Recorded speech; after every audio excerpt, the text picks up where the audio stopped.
In the first reading, once again, we revisit an episode that illustrates how tremendously merciful Yahweh or God is to the people of Nineveh.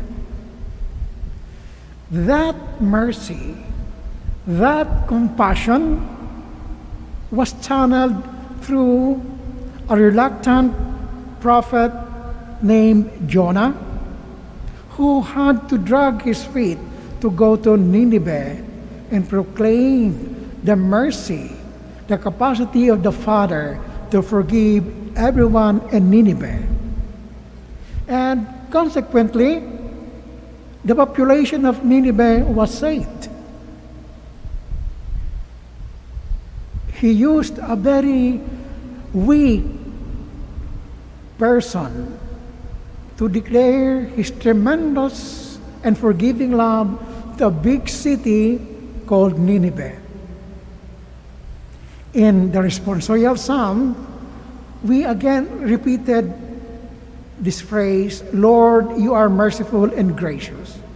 That mercy has been illustrated, underlined, and shown in the first reading.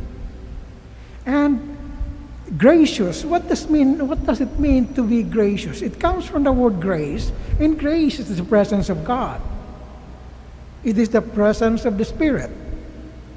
And in the Gospel, we revisit also the Lord's Prayer as given to us by Luke. It is not only a formal prayer, it is an expression of a desire for intimacy with the Father. The Father always comes. He wants to love us so much. But oftentimes, we are distracted by so many cares, superficial attractions, so many interests that make us move out of focus. Our model to be focused on the Father is Jesus himself.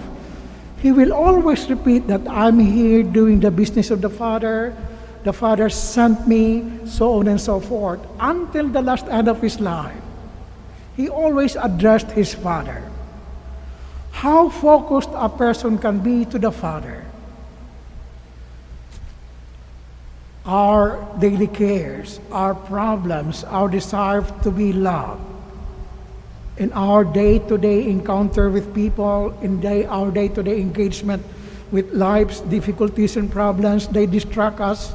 But also, if we shift our position, our gaze, and looking at all these things, these gifts, these problems, as God's calling us to remain focused on the Father, as we pray in the words of our Father, to give us the things, our daily sustenance, to be able to forgive others, so that we will travel lightly.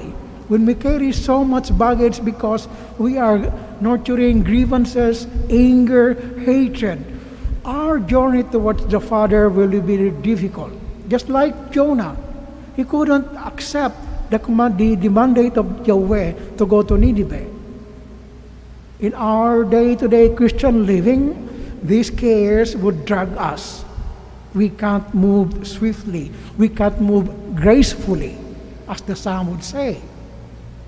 So, the Gospel reminds us from the moment we open our eyes after our sleep, to the moment that we close our eyes, even in our dreaming. If we focus on the Father, our perspective will change, our attitude will change, we will become more gracious and merciful, compassionate, and empathetic. Always focus on the Father. Everything will change according to His love for us. When our perspective, our fundamental attitude to life comes from our intimacy with the Father, everyone will become our sisters and brothers.